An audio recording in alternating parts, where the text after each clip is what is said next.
On a cold morning, Sue Prindle and her friend Jane Myers are searching for signs of spring in this forsythia bush. It's greened up.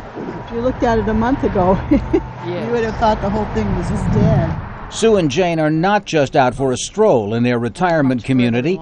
For the past few years, they've been diligently observing the budding and shedding of nearby trees and flowers. The women are among 20,000 volunteers across the U.S. who send in their data to Project Budburst, which monitors plants as the seasons change. As seen on this interactive map, they keep precise records. I do feel it contributes to a large body of knowledge of changes, perhaps changes in our environment. Little tips. I remember here in Washington that we had snow in March pretty often, and at least we don't have that now as much. What the amateur naturalists have seen mirrors the observation of government experts, namely a pattern of milder winters and gradually earlier springs. The U.S. Agriculture Department recently updated its map that guides farmers and gardeners on when to plant.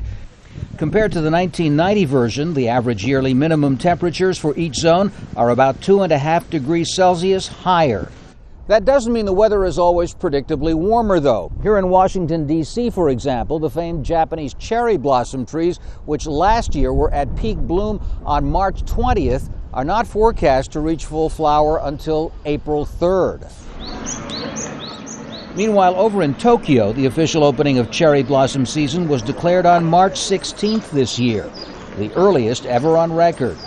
For American farmers, there are definite benefits to the seasonal changes. Longer growing season, in some cases increases in precipitation and more moisture that's available. And then CO2 itself, carbon dioxide, turns out to have a fertilizing effect on plants, and so it can increase plant growth. But the climate shift has a downside for the U.S. South and West, where the outlook this summer is for the continuation of a disastrous drought. Tom Ackerman, Al Jazeera, Washington.